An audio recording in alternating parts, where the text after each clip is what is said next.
Beauty Junkie, welcome to my channel. Today I'm getting into some fragrance category rankings. Today I'm ranking Earthy Florals and Rose scents. I have 5 Earthy Florals to rank and 12 Rose fragrances. This is a continuation of a fragrance series that I'm doing where I basically just collected a whole bunch of fragrance samples as a means to figure out what kind of the notes that I like and just help me develop my nose. So it's been a really long journey and it's honestly taken a lot of effort and research into fragrances and figuring out, well, okay, what do I want to try? What have I heard about multiple times?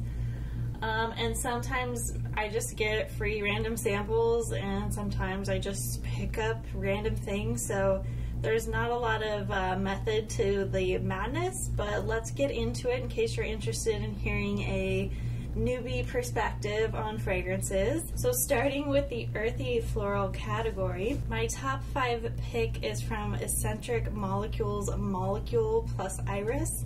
This is one of Escentric Molecule's new releases, and this is their Molecule 01 fragrance plus iris notes. So this is Iso E Super and Orris. I think iris smells a little bit more earthy of a floral to me than like something super, I don't know, feminine. It's a little bit more grounded, and iris always tends to be powdery to me.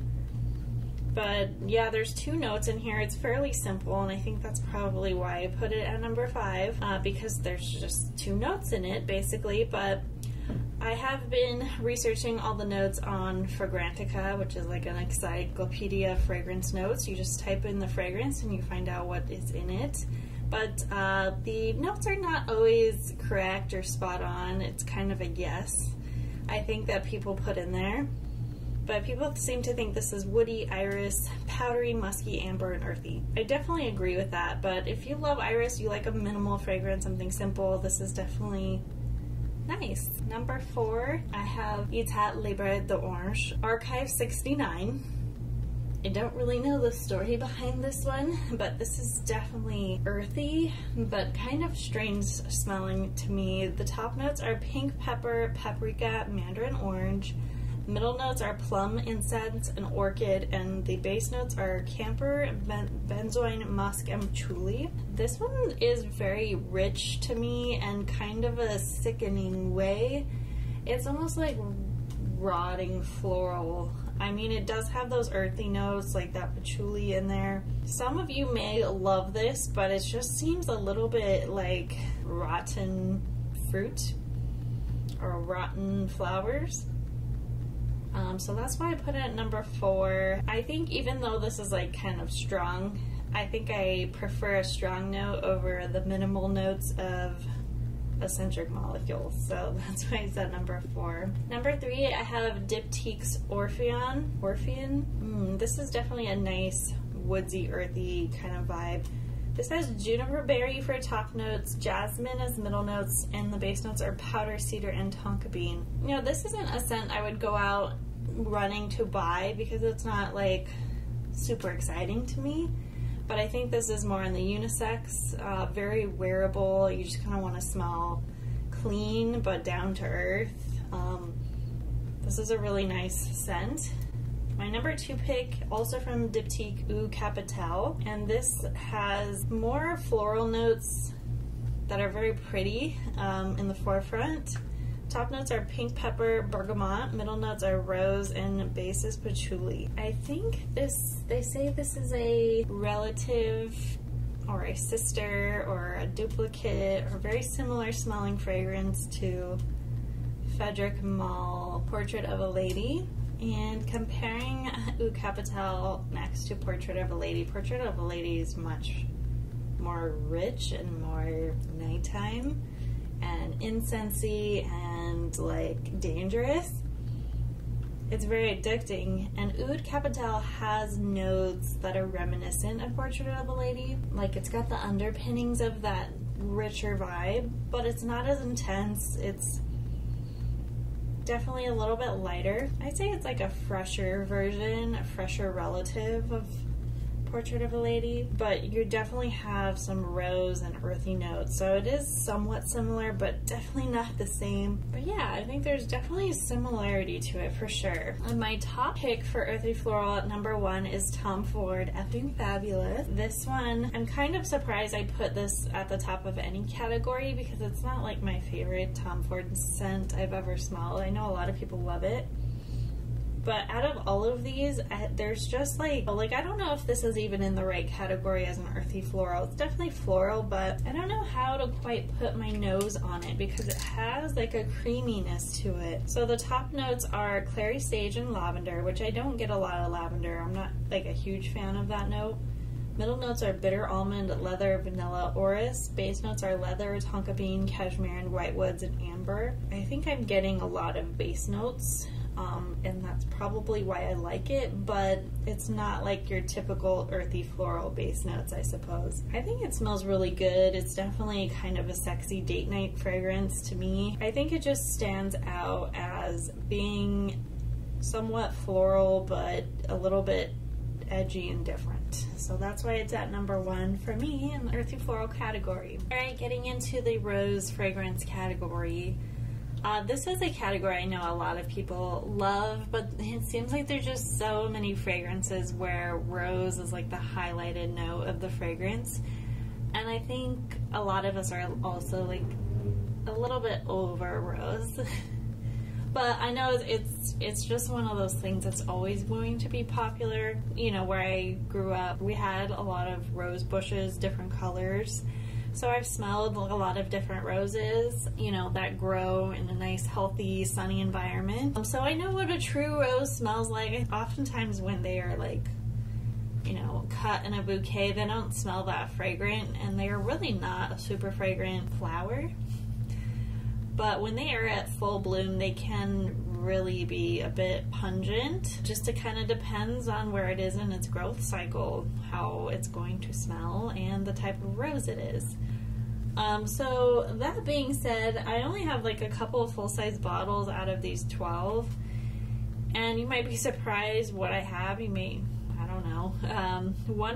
This first one, number 12, I actually have a full-size bottle of. It was a gift. It's not something I would have picked out normally. It smells pretty strong for the brand, or for like a pretty affordable fragrance. Number 12 is Philosophy Amazing Grace Ballet Rose. So Amazing Grace is like the original. This is an offshoot of that Ballet Rose. Sorry, the sun is setting right now. Hopefully that's a little bit better. This smells very, I would say, clean rose. I think Amazing Grace is really popular because it's just a light, clean kind of laundry scent. I put this in the fridge because my apartment's hot. I think that kind of killed the strength of the fragrance. Maybe I need to have it warm up to room temperature. It's also a pretty old bottle. I don't know. Anyways, it's not my favorite, but the notes in it are, the top notes are lychee, medium notes are rose and peony, base notes are white musk and woods. It's a fairly simple, straightforward fragrance, not a lot of bells and whistles. Alright, so I'm wearing slightly different makeup because this is a different day, because my microphone sometimes has really staticky sounds. So continuing on to number 11, I have Etat Libre the Orange Eau de Protection. This is one of those ones that on the, you know, initial top spray, the top note, they're really not my favorite. Kind of a sickening rose to me. This has black pepper, ginger, Bulgarian rose, bergamot, jasmine, benzoin, blood accord, patchouli, incense, and cocoa. And I think when I first sprayed this, I kind of smelled that like blood accord, in the sense that it was, you get that metallic smell. I don't know if you know what I'm talking about. After this is dried for a while, it's not as bad. I definitely get the more floral vibe from it. But it is at number 11 for me. Number 10, I have Tom Ford Noir de Noir. I know this is a favorite, and it's a very deep fragrance, and it's not quite what I expected. It is very sexy. I don't get a whole lot of rose from here. It is underneath it though. So the top notes are saffron, middle notes are black rose and truffle, the base notes are patchouli, vanilla, oud, and oak moss. Certainly a sexy fragrance. At number 9, I have Chloe. This is the signature Chloe scent, and another one that has That features rose, but it's not overwhelmingly rosy. The top notes are peony, lychee, freesia. Middle notes are rose, lily of the valley, magnolia. Base notes are cedar and amber. Really pretty scent for like a really commercially successful scent. It's really nice, but it's not like super exciting to me. Number 8, I have Parfums de Marly Delina La Rosee. This is the latest like offshoot of Delina. This is a lighter, more aquatic leaning Delina. And I think it's my least favorite because it doesn't have the punchiness that I like. The top notes are lychee, pear, and bergamot. Middle notes are peony, Turkish rose, water, floral notes. Base notes are white musk, wood, and vetiver. I think it's just okay. If you want something lighter, you really like Delina, you might like it. Number 7, I have Etat Libre d'Orange again, 500 years. This is one of their more expensive fragrances in their line.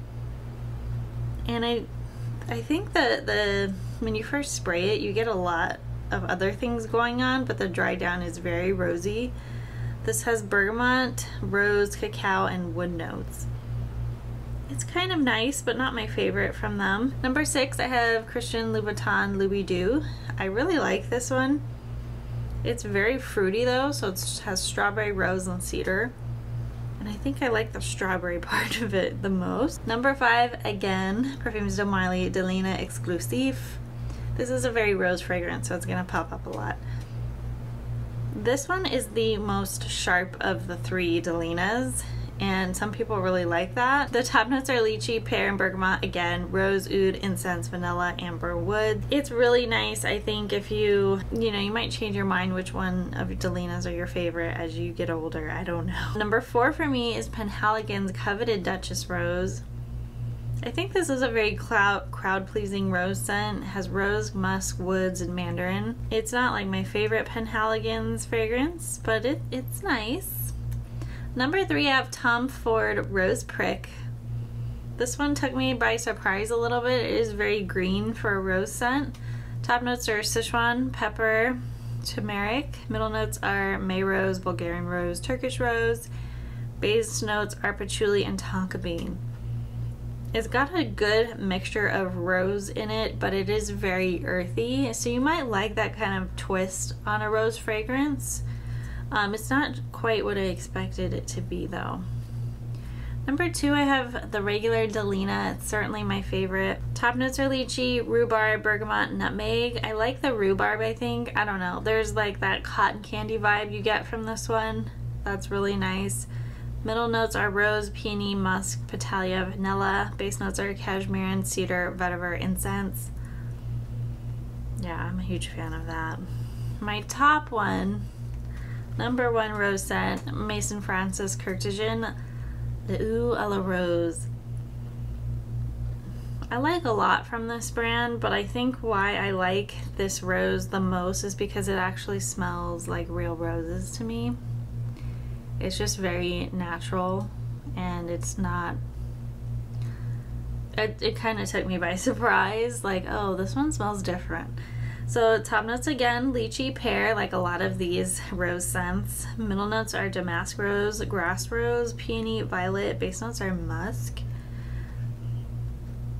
It's a beautiful rose scent. It's like a true rose to me. I really love it. Anyways, that rounds out my rose fragrances. I know I'm missing quite a few, but these are the ones that I have. If you think there's anything from the earthy floral or rose category that I need to try, please comment below. If you like this video, click the thumbs up, subscribe, and I will see you all in the next one. Bye guys.